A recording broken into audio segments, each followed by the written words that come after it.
I was coming back from California, and I'm sitting in the Loves, and I hear this knock on the door, and I open up my curtain, and it's a young lady standing after it, and she asked me if I wanted any company.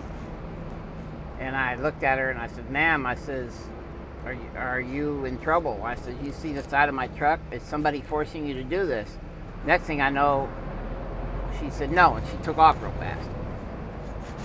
So, and I didn't see her after that. So I made the phone call and I reported it, and it wasn't maybe 20 minutes later, here come city police in the parking lot, driving around the parking lot.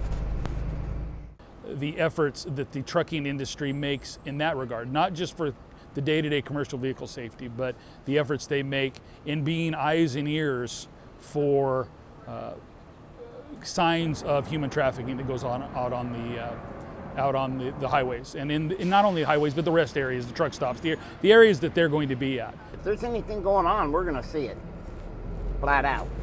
We're gonna see it. We're going to be the first ones there on the scene.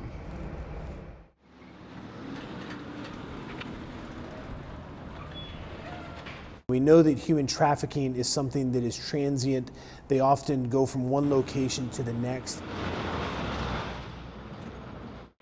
There's more truck drivers than there are police officers, clearly. The truck drivers just kind of blend in the landscape. You can picture that the criminals engaged in trafficking is going to look around, and if he sees the state trooper in their uniform and in their marked vehicle, they're going to be wary. They're going to try to hide the activities. They're probably less aware of the driver that is stopped at the rest area or at the truck stop, updating his paperwork.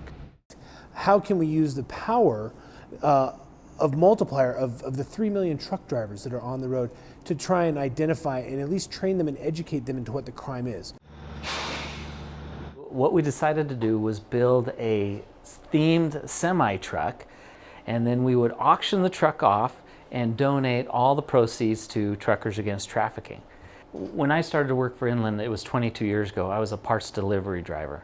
And so I would drive up and down Buckeye all day long. And I would see the drug dealing and the human trafficking going on there.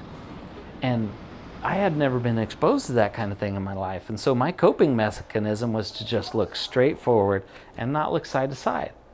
And that's what Truckers Against Trafficking did for me, is they kind of woke me up and they made me look side to side and realize, hey, there are problems going on here. And there's something you can do about it.